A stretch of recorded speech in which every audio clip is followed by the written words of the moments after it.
nombre es Hernán. Soy licenciado en teología, pues no soy un teólogo en estudios avanzados, pero sí tenemos un conocimiento introductorio a la teología, ¿no? Digámoslo así. Ujú. Qué bien, qué bueno. Entonces, tener un licenciado en teología aquí en el canal. Qué bueno, qué Sí, bueno. yo soy adventista del séptimo día. Ujú. Mira. Los adventistas del séptimo día tienen academias en todo el mundo, ¿no? Con más de 170 instituciones educativas de nivel superior, Ujú. con estudios en pregrado, posgrado y doctorado. Entonces tenemos una serie de eruditos, ¿no? Pues yo no me Ujú. considero uno de ellos porque yo soy un licenciado Ujú. en la rama de la teología. Pues ya que Ujú. tenemos una teología sistemática bien organizada, para los que no saben acerca de los adventistas, pues son una organización mundial con presencia en todos los países del mundo, una iglesia mundial universal. Ujú. Ok, Haciendo una muy introducción, bien. porque yo he escuchado, que te cuento que sigo, Miquele, a varios youtubers como tú, Ujú. como inclusive al protestante Edgar Pacheco, que tiene una buena apologética, a este muchacho que se hizo católico también, ¿cómo es que es el nombre de él? El argentino, no me llega ahora mismo. Ujú. Bueno, y No a sé. ti, Bueno, entiendo que ujú. fuiste testigo de Jehová en tu infancia y luego después de indagar un poco, te convertiste en católico. Sí, correcto. Me parece muy honesta su sinceridad, la de ustedes como ahora eh, católicos nominales, católicos practicantes, eh, esa honestidad de decir que ahora son católicos, ¿no? Ujú. Este servidor que está aquí, pues fue católico, Ujú. practicante de mi infancia, mis respectivos sacramentos, Ujú. y luego después de un estudio de la palabra de Dios, pues la Biblia y solo la Biblia, ¿no? Llegamos a un conocimiento del Evangelio, ¿no? Digámoslo así, del Evangelio. Entonces, Miquel, he escuchado en estas intervenciones que han tenido los que han introducido acerca de la complejidad. Veo que llevamos el Evangelio a un grado de complejidad, que para poder entender el Evangelio es necesario leer a Santo Tomás de Aquino, es necesario leer a estos filósofos que tú estudias, ¿sí?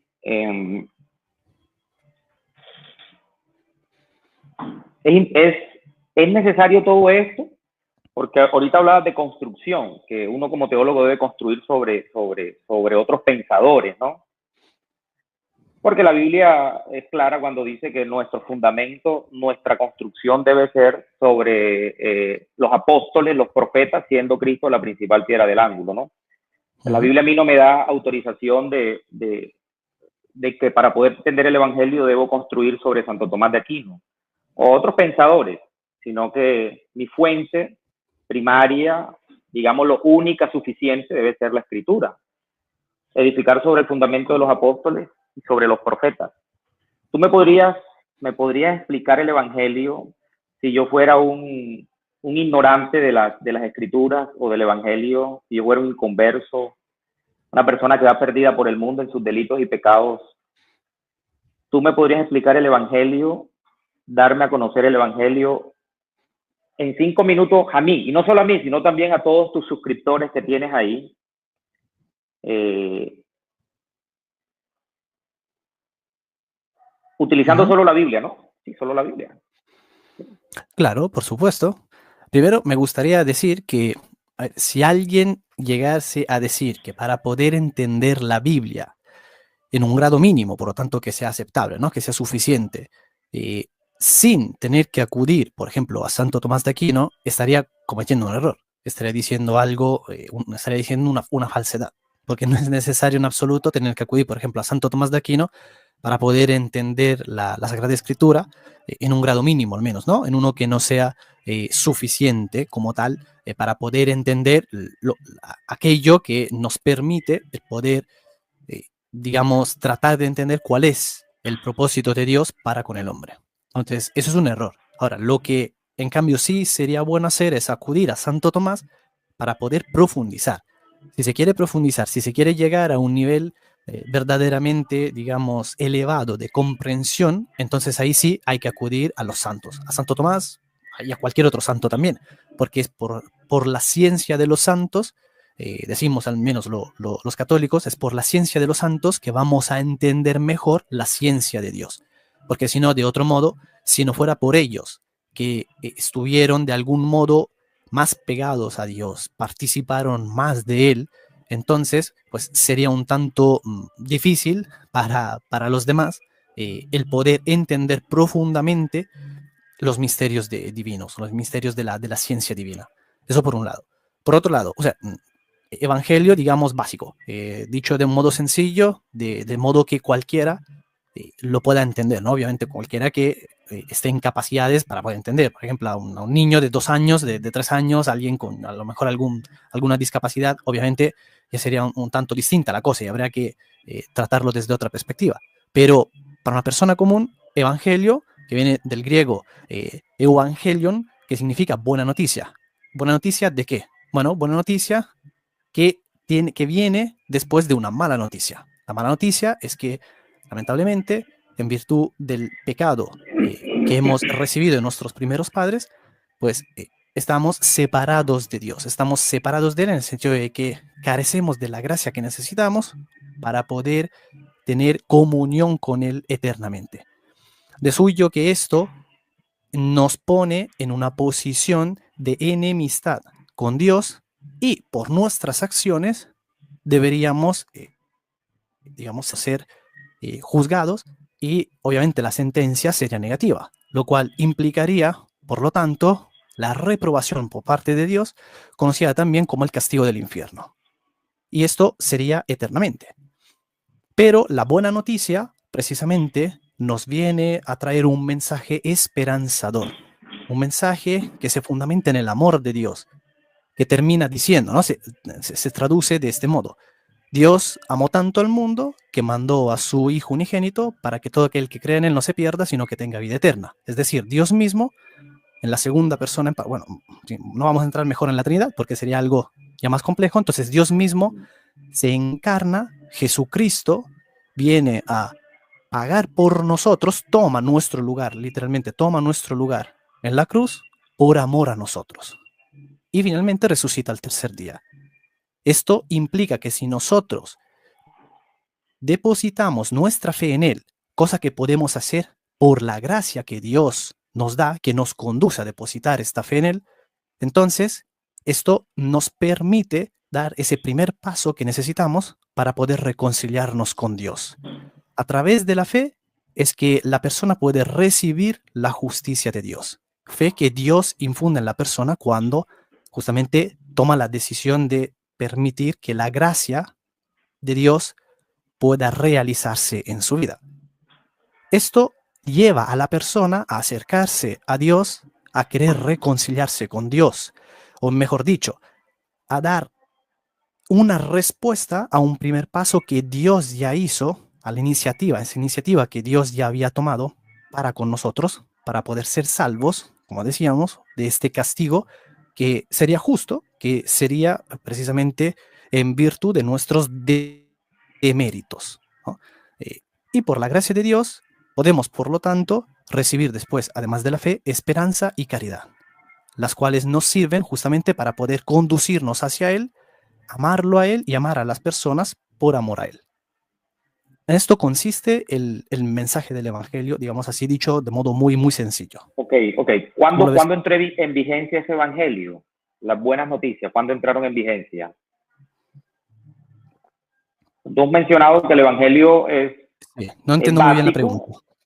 Ok, tú mencionaste que el Evangelio es básico, que si un niño de 2 años tuviera la percepción cognitiva para poder asimilarlo, pues lo hubiese podido entender, ¿no?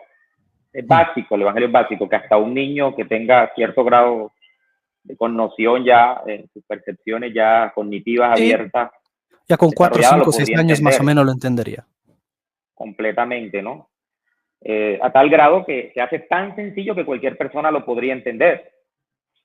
Sí, mira que tú utilizaste solo ahora un rastreo de la Biblia, por decirlo así, y solo la Biblia para explicar el Evangelio, las buenas noticias, Evangelion. La pregunta es, ¿desde cuándo entró en vigencia ese Evangelio? O sea, tú hablas de que nosotros heredamos de nuestros primeros padres el pecado original. Evangelio entra a ser real para la humanidad ¿desde cuándo? O sea, lo que tú preguntas es desde cuándo se aplican, digamos, desde cuándo se comienzan a realizar en la vida de las personas esos efectos de la buena noticia. Eso De es la lo que buena estás noticia, preguntando tú. total. Sí. Muy bien, pues desde la predicación de Jesucristo. Sí. Sí. ¿A ti Desde no te la lo parece? predicación de ¿No estás Jesucristo. de acuerdo? No tanto que no esté de acuerdo, sino que teniendo en cuenta que los primeros que pecaron, los primeros que desobedecieron, fueron Adán y Eva. La Biblia dice que donde hubo pecado sobreabundó la gracia, hablando el filósofo cristiano, el apóstol Pablo. Donde hubo pecado sobreabundó la gracia. La Biblia dice que nosotros somos salvos por gracia. Eso quiere decir que Dios por gracia salvó a Adán y Eva. Bueno, tú fuiste testigos de Jehová, ¿no?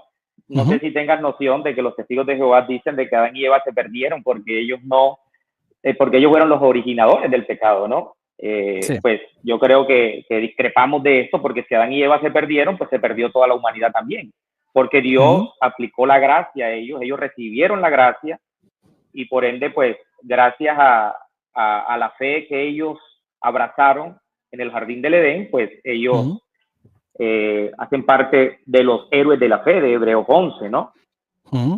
Incluyendo a sus hijos. Claro, pero no me quedó muy claro si tú, o sea, porque te vi más que nada, ¿no? Tu reacción me dio la impresión, luego corrígeme si yo la entendí mal, pero me dio la impresión de que es como que no te esperabas esa respuesta. O sea, cuando te dije desde la predicación de Jesucristo, es como si no me la esperabas esperaba. otra cosa, no sé. Sí, Ajá. sí, ¿Qué pensaste que te iba a decir? ¿Desde cuándo se comenzaron a aplicar los méritos de Jesús a la humanidad? ¿A partir de su muerte, cuando vino hace 2000 años? ¿O No, desde el antes. plan de Dios para toda la humanidad comienza desde nuestros primeros padres, Adán y Eva, ¿no? Los méritos de Cristo es desde la predicación de Cristo que se empiezan a aplicar a las personas. Porque, al menos en teología... ¿Cómo salvó Dios a Adán y Eva? Pronto, para que me comprendas un poquitico mejor. Claro, por supuesto. Igualmente por los méritos de Cristo que se aplicaron, los efectos se realizaron en Adán y Eva, por ejemplo, en todos aquellos que vivieron antes de Cristo, se realizaron, digamos, de modo retrospectivo, con retroalimentación. Se le aplicaron a ellos también. Antes, de hecho, lo que sostiene la teología cristiana es que las personas que murieron antes de la venida de Cristo, antes de su predicación en particular, esas personas cuando murieron no fueron ni al cielo ni tampoco al infierno, ¿no? Sino que ellos se encontraban simplemente, digamos, en un estado de muerte común, por llamarlo de algún modo, que era conocido, por ejemplo, por los hebreos como el Sheol, que implicaba justamente el estar muerto en el cuerpo y que las almas se encontraban en el lugar de los muertos. Estas personas se encontraban allí a la espera del juicio que deberían haber recibido y que por lo tanto los méritos de Cristo se les iban a aplicar o no se les iban a aplicar, dependiendo de si habían vivido por fe o no. De suerte que fue justamente San Pablo quien explicó San Pedro, que explicó cuando el Señor murió, descendió a los infiernos, también lo dice San Pablo en la epístola de los Efesios, y llevó al cielo consigo a estos justamente que habían estado esperando el poder recibir la justicia que se les tenía que otorgar. Entonces, se retroalimentan de los méritos de Cristo que se dan cronológicamente hablando en una precisa época histórica. Pero como tal, los méritos de Cristo, el mismo Señor o la justicia divina como tal, son atemporales, o sea, tienen también su aspecto atemporal, porque Cristo no empezó a existir, sino que Cristo es la segunda persona de la Trinidad. Y por lo tanto, por su naturaleza divina, pues lo que, pese a que para nosotros se va a tener que ubicar un determinado evento en un punto de nuestra cronología histórica, pero desde la perspectiva de Dios no es así. Entonces, por eso que existe la posibilidad de poder hacer tal cosa. Pero es todo desde la predicación de Cristo. Ok, listo. ¿Tú cómo lo ves? Sí, digamos que los méritos se hacen aplicables a todos los creyentes desde el hecho de que Cristo nos redimió de la maldición de la ley, como dice la profecía acerca de él, no con sangre de machos cabríos, sino con la sangre de él. Si Cristo no hubiese morido, vana sería nuestra esperanza, ¿no? Si Cristo no hubiera dado su vida o hubiera fracasado, digámoslo así, en el tema de su misión, pues nosotros no hubiéramos tenido la esperanza de la salvación. Pero es gracias a su sacrificio es que nosotros podemos ser salvos hoy, ¿no? Claro. Sí, ahí tocaste el tema también del estado de los muertos con respecto a como si antes de Cristo, pues los muertos estaban en un estado y después de Cristo pasaron a otro. Bueno, eso sería un tema chévere para discutir, ¿sí? Para conversarlo, ¿no? Desde una postura más seria, ya con argumentos bien organizados. Pero yo creo que tú me corrijas en lo que dice la Biblia, digámoslo así, de lo que es el Evangelio, ¿no?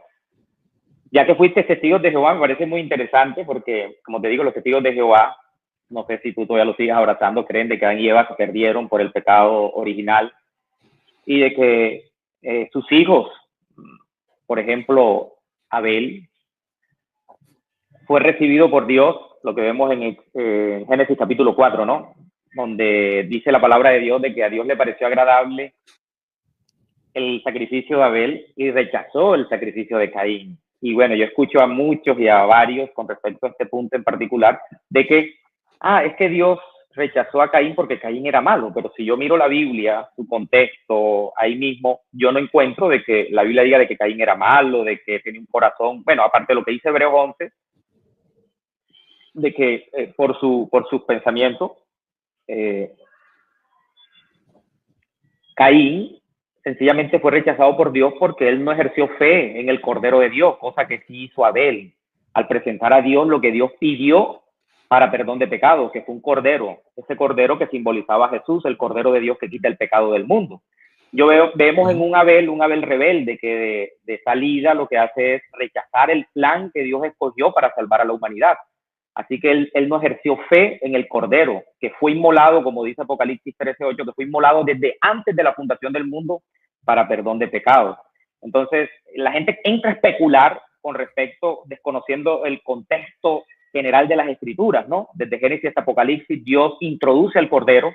Cuando dice que Adán y Eva pecaron, dice que Dios mismo les hizo un juicio, Dios los buscó, Dios se les presenta y le dice, ustedes debían morir en este preciso momento, pero yo he ejecutado un plan desde antes de la fundación del mundo y va a morir mi hijo. ¿Sí? Estamos de acuerdo, ¿cierto? Y dice la Biblia que Dios los vistió con pieles de animales. Y la gente entra a especular, no, que estas pieles eran de gorila. Yo recuerdo que tenía un amigo que hoy en día es adventista del séptimo día, ¿no? Pero él era evangélico bautista, ¿no? Que estas pieles eran de pieles de gorila. Y no, pieles de gorila. La Biblia no, por ningún lado dice esas cosas, pero sí dice que estas pieles eran de cordero, porque Jesús era el cordero de Dios inmolado desde antes de la fundación del mundo. No podemos entrar a especular. Así que Dios los viste con las pieles del cordero. Génesis 3:15, el protoevangelio, ¿cierto? Ahí se introduce la promesa de un Mesías que vendría a aplastarle la cabeza a la serpiente y que vendría de la descendencia de la mujer, vendría de la descendencia de Adán y Eva. Por eso la genealogía, en la genealogía no está en la Biblia simplemente para tener un poco más de relleno en las escrituras, no, están ahí para que creyendo creáis que Cristo es el Hijo de Dios, como dice Lucas, hijo de Adán. Así termina la genealogía de Lucas, ¿no? Hijo de Adán, porque cada autor del Evangelio le da una, digámoslo así, un énfasis especial dependiendo del tipo como Lucas es para los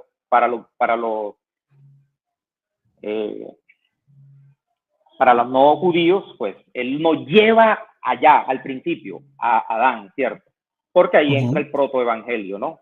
Así que Adán y Eva aceptan esa promesa de que de su simiente vendría el Salvador del mundo. Ellos aceptan al Hijo de Dios, el Cordero de Dios, que quita el pecado del mundo. Por eso, a partir de Adán y Eva, la humanidad comienza a sacrificar corderos, comienza a sacrificar animales, ¿cierto? En este caso, corderos o animal vacuno. Y vemos ahí en los patriarcas, en Noé, en Abraham, en Isaac, en Jacob, levantando altares, sacrificando corderos, no sacrificando otro tipo de animal. Por eso Adán terminó siendo excluido de la promesa, porque él no aceptó a Jesús como el Cordero de Dios que quita el pecado del mundo. Y vemos que después de que Dios saca... Perdón, creo que no te entendió bien. Las últimas palabras, si las puedes repetir. ¿Quién fue excluido de la promesa? Pues Adán, Caín. Ok. Caín, por haber rechazado el plan de Dios que fue ejecutado desde antes de la fundación del mundo, como dice Apocalipsis 3. Cuando Dios saca a su pueblo de Egipto, Dios les manda a hacer un santuario para organizar ahora el tema de esa maqueta, de esa forma didáctica en que Dios quiere presentarle a su pueblo, que por estar esclavo 400 años en Egipto habían perdido la esencia, digámoslo así, del evangelio, y les manda a construir un santuario. Éxodo 25:8, y me harán un santuario y yo habitaré en medio de ustedes. El centro de la teología hebrea eran los sacrificios, era el sacrificio. Y Dios manda a que cada vez que se presenten delante de él, lo hagan con un cordero, que era degollado, que su sangre era tomada, introducida al santuario y asperjada frente al velo que dividía el lugar santo y el lugar santísimo. ¿Qué estaba en el lugar santísimo? Pues estaba una urna de oro con una tapa llamada propiciatorio, y dentro de la urna se encontraban los 10 mandamientos que dice Éxodo 31:18, que fueron escritos con el dedo de Dios. La única parte en las escrituras. Perdona que te corte, Hernán, pero no entiendo cuál es el punto al que quieres llegar. El punto es, Miquel, que si hay algo... Ok. Listo. Es que me estaba haciendo retorno aquí. Okay. El turno es que cuando tú me presentas el evangelio, Miquel, o cuando presentamos el evangelio a una persona, debemos hacer énfasis en el problema para poder entender de qué Jesús nos está salvando. Claro, pero el modo en el que tú estás haciendo énfasis, digamos, me parece, al menos a mí, que va en contra, invalida justamente lo primero que tú me dijiste antes, ¿no? Ese reclamo cuando dijiste, bueno, pero si tú que tienes que ir a Santo Tomás para poder entender el Evangelio o la Biblia, y si tuvieras que explicar, digamos, el Evangelio de un modo sencillo, ¿le necesitas a él o qué es lo que tienes que hacer? Bueno, básicamente lo que tú estás haciendo, retrocediendo desde el comienzo, o sea, yendo justamente desde el Génesis, queriendo hacer un repaso de todo el Antiguo Testamento para finalmente llegar al Nuevo Testamento, diciendo que el Evangelio se encuentra también en el Antiguo Testamento, cuando, bueno, a mí al menos me parece que el Evangelio es a partir de Jesucristo en adelante. Antes teníamos un tipo, teníamos tipos y teníamos profecías, pero el Evangelio per se lo tenemos a partir de Jesucristo en adelante. Al menos me parece que la Biblia es bastante clara en eso. Pero bueno, más allá de eso, el presentarme todo esto de un modo tan complejo, justamente... No, complejo no. Sí, complejo sí, porque si tú necesitas hacer todo un recorrido desde el Génesis y que no es suficiente decirle a las personas que están por el pecado que tienen separadas de Dios. Disculpa, la gente necesita entender de qué somos salvos. Si no es simplemente decir Jesús vino a salvarnos, pero ¿de qué nos salva Jesús? Tenemos que ir al Génesis, tenemos que ir a los profetas, al profeta Moisés, al profeta Jacob, al profeta, sí, a todos los profetas, para poder yo entender. Te entiendo, porque por eso la Biblia dice... Yo te entiendo, pero imagínate que hacer todo un recorrido de ese modo, queriendo presentar, en teoría al menos en principio, el Evangelio de modo sencillo para cualquier persona, de suerte que incluso un niño de 4, 5, 6 años pueda entenderte. Si le dices eso, por ejemplo, yo tengo a mi hija de 4 años, la mayor. Si yo le digo eso, la pierdo. Después de los primeros 30 segundos yo la perdí. ¿Entiendes? Entonces, en cambio, el modo en el que yo te lo presenté antes fue sencillo. Sí, eso sí que fue sencillo. Y yo hablé, por cierto, de la razón por la cual se habla de evangelio, es decir, primeramente, en virtud de la separación de Dios por el pecado original y por los pecados actuales, o sea, aquellos que nosotros cometemos, es que necesitamos de la buena noticia, porque la buena noticia viene después de haber anunciado la mala noticia. Ese es un modo sencillo. El como tú lo estás presentando es casi equivalente a decir, bueno, vamos a Santo Tomás de Aquino para ver los comentarios que él hace a los evangelios. Vamos a la escritura. En fin, Bueno, claro, No, no, no, no. no Ya, llegamos a ese, no entiendo. llegamos Lo a que esa pasa es que complejidad, yo...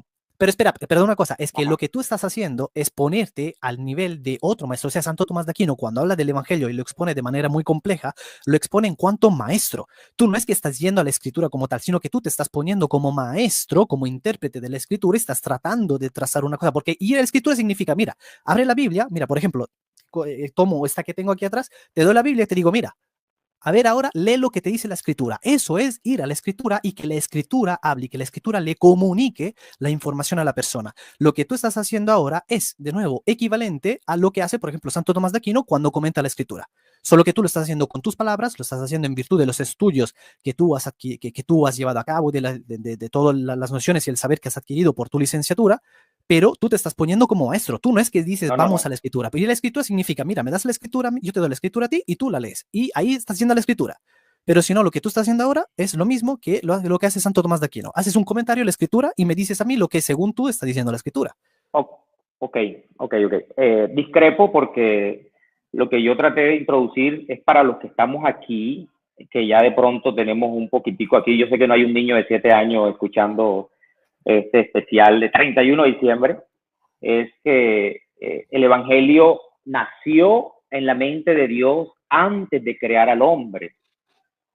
Apocalipsis 13:8. El Evangelio dice, Jesús es el Cordero de Dios inmolado desde antes de la fundación del mundo. Es lo que dice la Escritura. Escrito está, egraptai. No podemos añadir ni quitar nada de lo que dice la Escritura. Cuando Adán y Eva pecan, sí, el día que tú desobedezcas mi palabra, ese día morirás. Génesis 2:16. Ese día morirás, ¿sí? La Biblia dice que ellos pecaron.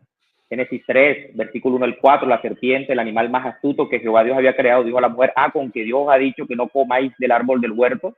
Y Dios dijo que no comamos, y si comemos moriremos. No moriréis. Esa fue la primera mentira que Satanás introdujo, no moriréis, que hasta el día de hoy la sostiene y la levanta en alto como un estandarte.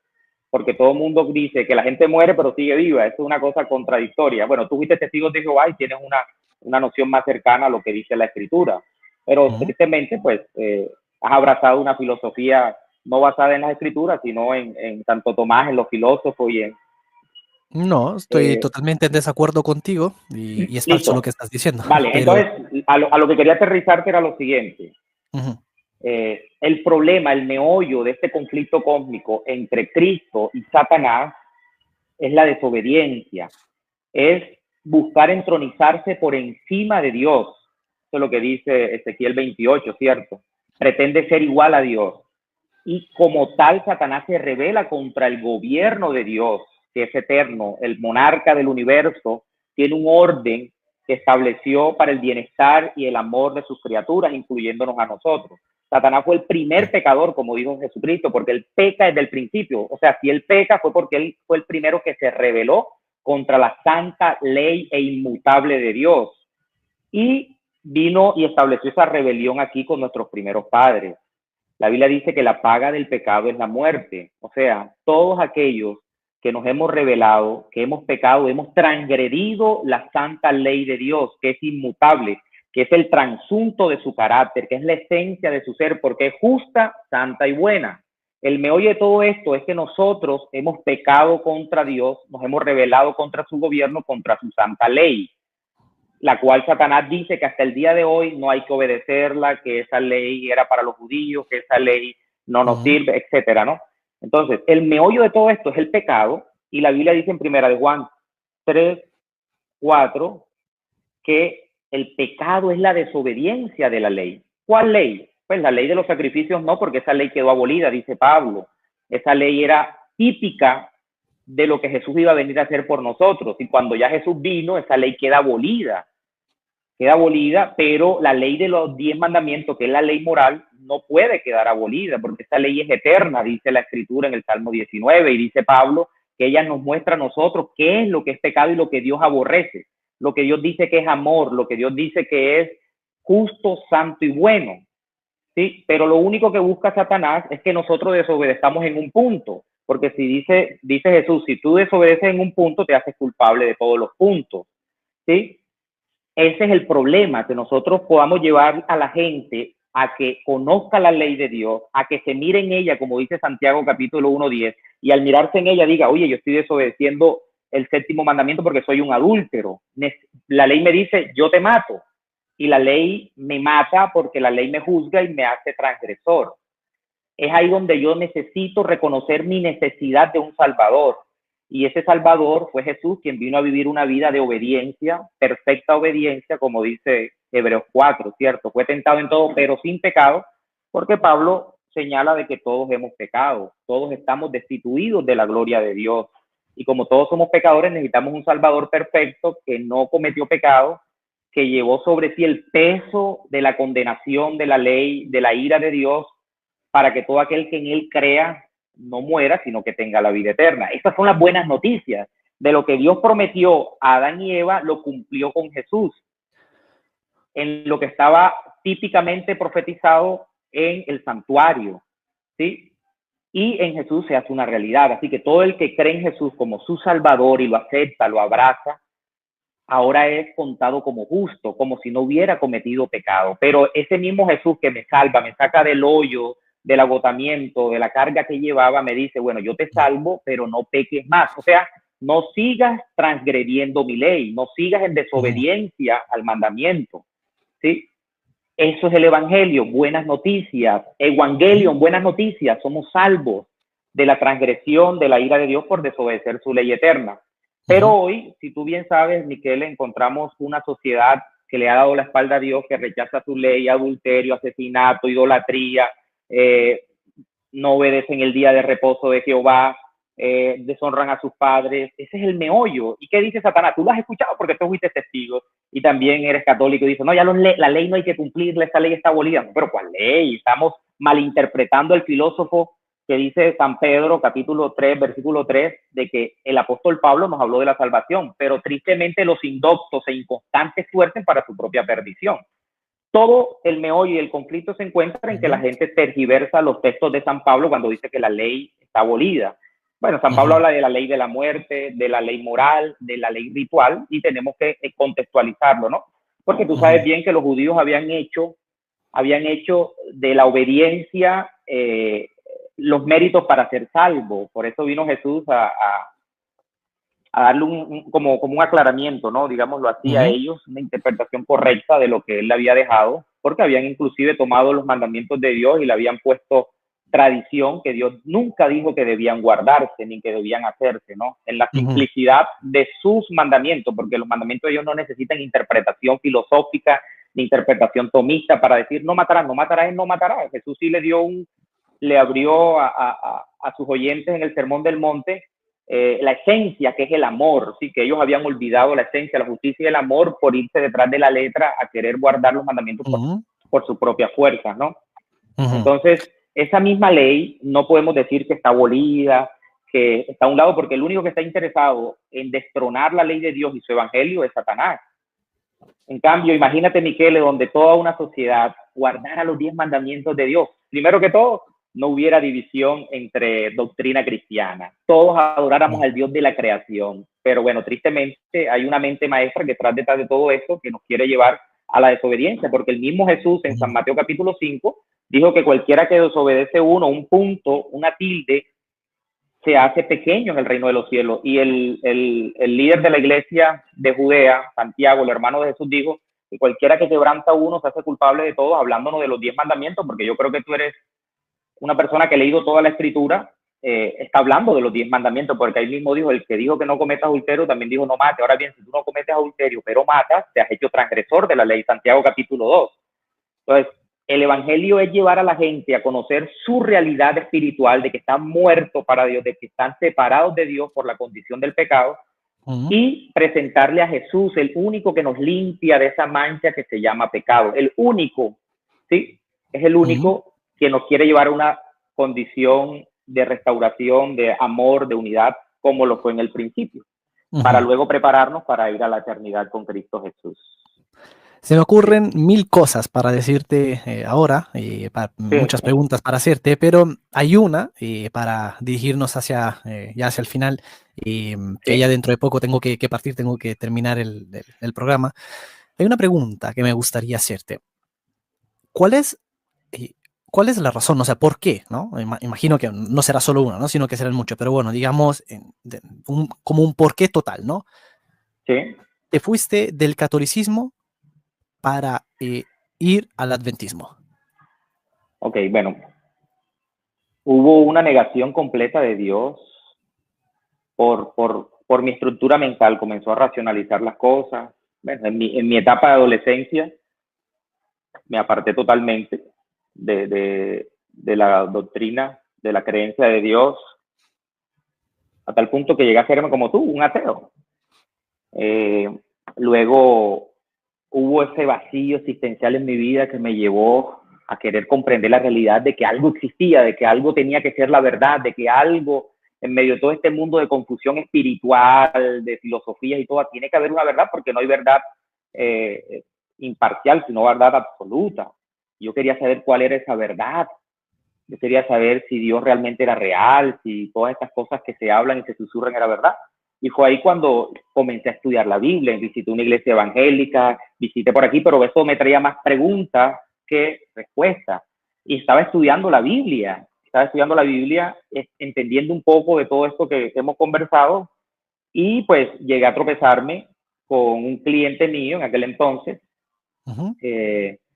era adventista, y nos sentamos, y para mí fue tan claro la comprensión del evangelio porque yo sí sabía que había una ley, pero no era la ley que me había enseñado la tradición católica, que omitía el segundo mandamiento, que omitía el cuarto mandamiento y los demás los acomodaba a su parecer. Cuando yo vi eso, esto me abrió mis ojos y yo quedé totalmente como más claro, como más tranquilo, y comencé a estudiar la Biblia, solo Biblia, ¿no? Y pues esto me llevó a una comprensión clara de todo el sistema de pecado que se mueve en el mundo, de Ujú. cada doctrina que profesa decir que son la verdad, pero rechazan la ley y las Ujú. enseñanzas cristianas. Y esto fue esencialmente lo que me llevó a abrazar la fe adventista, ya que es una denominación que levanta la Biblia y solo la Biblia como suficiente norma de la verdad que presenta el Dios, sin necesidad de valernos de ninguna otra filosofía, ni ninguna otra tradición, de Ujú. ninguna otra enseñanza, ¿no? La Biblia y solo Ujú. la Biblia, como la levantó Jesús, escrito está, Hegraptai, Mateo capítulo 4, versículo 4. Ujú. Y pues esto me dio tranquilidad de comprender la profecía bíblica. La profecía bíblica me señala un sistema de pecado actual que es el que tiene el mundo envuelto en toda esta confusión, que tiene el mundo envuelto en la mentira, en la idolatría. ¿Sí? Si tú te puedes ver, son doctrinas que no encajan con la Biblia ni tampoco tienen su fundamento. Ujú. Entonces, yo abracé el adventismo por esta razón, ¿no? Por esa única razón. Entiendo. Ahora, el tema teológico es muy profundo, mi querido Michele. Pero tú has Eh, estudiado, antes de abrazar la doctrina adventista, ¿tú has estudiado la doctrina católica o no? Sí, la conozco, pero antes era un joven, un adolescente, que de pronto me quedé solo con lo que el catecismo, con lo que Ujú. tú sabes, el sistema católico enseña O sea, tú así de leíste todo el manera... catecismo, por ejemplo, porque dice solo el catecismo, como que si fuera, No, digamos, una cosa sencilla. seamos realistas, Miquele, la iglesia no enseña teología con respecto a la profundidad y el plan de Dios tal cual como se presenta. No estoy de acuerdo. Yo solo recibí lo que recibí de la catequesis, ¿sí Pero me entonces el entiendes? problema, bueno, habría que ver en ese caso si, si aquel que te fue a dar catequesis a ti eran tanto defectuosos, si lo hizo bien o no, pero tú de todos modos tienes tu parte, tu culpa, tu propia responsabilidad, porque tú podrías haber acudido al catecismo como tal y verías, acudiendo al catecismo, que no es así tal y como tú lo estás diciendo. De hecho, muchas de las acusaciones que has hecho a la Iglesia Católica, ¿no? Que, por No, no, ejemplo, que no, yo el no he hecho segundo acusación, mandamiento... yo he Sí, hablado del sistema no, la cristiano en acusación, general, no hablo de... claro, no, la Iglesia Católica. O sea, si quieres luego rebobinas y vas a ver como, por ejemplo, dices que, que el catolicismo niega, por ejemplo, dijiste el segundo mandamiento, el segundo de los 10 Ah, mandamientos. sí, Cosa falsa. obviamente, si tú te vas al Cosa que es falsa. catequesis, Miquele, Eso es la falso, ¿eh? catequesis que le enseñan a los catecúmenos en su primera comunión es aprenderse unos mandamientos y que es la que le enseñan a toda la iglesia, son unos mandamientos que no Mm. fueron los escritos por el dedo de Dios, que Mira, están en Éxodo no es lo que 31:28. se enseña, no es lo que se enseña en la parroquia donde yo estoy, no es lo que se enseña en el catecismo de la Iglesia Católica, no es lo que enseña la Iglesia Católica en general, que de nuevo tú puedas haber tenido un catequista, digamos, un tanto defectuoso, que quizás no estaba bien preparado, No, por supuesto, eso podría suceder, pero en fin, si tú dices que de grande, ya, porque aquí no estamos hablando de un niño de 5 años, de un niño de 6 años que recibe catequesis, que aquí estamos hablando de alguien, tú dijiste que la adolescencia fue que te separa, que te fuiste del catolicismo porque entraste, bueno, en lo que ya dijiste, en esa, digamos, en esa crisis, vamos a llamarla así, de algún modo, ¿no? Crisis de fe que te llevó al ateísmo y después pues te acercaste al cristianismo por medio de los protestantes y después finalmente conociste a los adventistas. Entonces, en fin, tú tuviste en todo este recorrido, tuviste la oportunidad en muchísimas ocasiones de poder ir a los textos oficiales de la iglesia o acudir a otro maestro bien formado, ya sea catequista o sacerdote, para poder pedirle explicaciones. No sé si lo hiciste o no, pero Mi la mismo, acusación, mi pues, esas mismo, mi acusaciones son mismo falsas, esas líder, mi mismo acusaciones líder te ponen en espiritual. evidencia. Pero esas acusaciones te ponen en evidencia porque no es lo que hace la Iglesia Católica. Y te podría dar muchísimas pruebas de eso. No es lo que hace la Iglesia Católica. Listo, Que lo puede hacer algún maestro defectuoso, sí, pero que es lo que haga en general, que es lo que se crea en general en el catolicismo, porque el catolicismo, al igual que el adventismo, tiene algo muy bueno, que es un cuerpo doctrinal oficial y definido. Entonces tú vas total, al total. Tenemos cuerpo teología doctrinal. sistematizada. Exacto, es una teología sistemática. Entonces tú puedes ir punto por punto a cada doctrina de modo sistemático y ver qué es lo que se sostiene, lo que de modo oficial se cree. Porque una cosa es hablar con un individuo, una sola persona que te puede decir cualquier cosa. Otra cosa es ir en cambio al cuerpo de doctrina oficial y sistemático, como tú dices. Entonces, Ok. si tú haces lo primero y te quedas con una mala impresión o con una mala enseñanza, que puede pasar también entre los adventistas, y no vas, en cambio, no acudes directamente al cuerpo doctrinal, entonces la responsabilidad es también tuya, no solo del otro, porque no eres un niño de 5 Okay. años que se va a creer cualquier cosa, sino que eres, digamos, un hombre adulto que va a ser capaz de poder ir y ver que en realidad es falso que la Iglesia Católica, por ejemplo, niega el segundo mandamiento, o que niegue el cuarto mandamiento, al menos que lo niegue en el modo en el que se entiende en el adventismo. Está Perdón, el tercer tergiversado. mandamiento. No, no estoy tergiversando. Eso fue lo que tú dijiste, Claro ¿eh? que sí. Eso fue lo que tú dijiste. Ok. Si quieres, luego rebobinas y lo miras. No, sí, yo Pero, lo dije. Tergiversaron. entonces, que lo tergiversaron los católicos, dices. Sí, Y bueno, habría que ver quién lo tergiversó, sí. porque ¿qué es lo que te asegura a ti que la iglesia Excelente. adventista? Muy bien, perfecto.